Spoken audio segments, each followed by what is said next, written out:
when we look at the book Climate by Charles Eisenstein, he writes here in the chapter Tending the Wild. Kat Anderson, in her book Tending the Wild, she demolishes the myth that the hunter-gatherer people were mere, on page 194.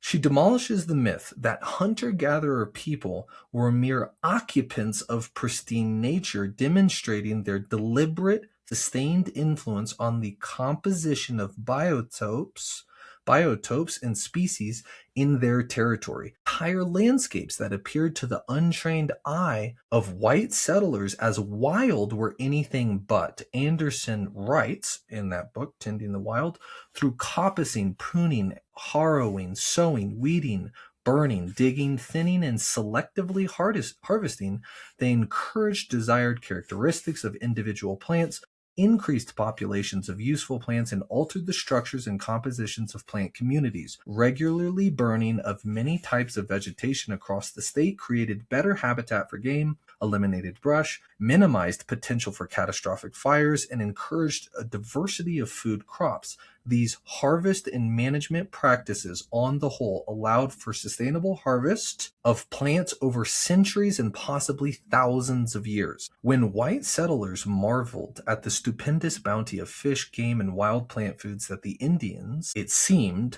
lazily lived off of in an indolent existence, when John Muir wrote his glorious praise of California's Central Valley with its endless meadows of wildflowers, they were actually looking at a sophisticated garden, lovingly tended for generations. According to the elders, indigenous elders that Kat Anderson interviewed, wildness was not a positive concept in Native culture. Directly contradicting Martin Pratchell and the elders that he says. It meant land that was not well tended, land in which human beings were not exercising their duty to protect, enhance, and develop life, which does bring back that command given in the book of Genesis that we were told our original command from God was to serve and protect the garden that we had been given.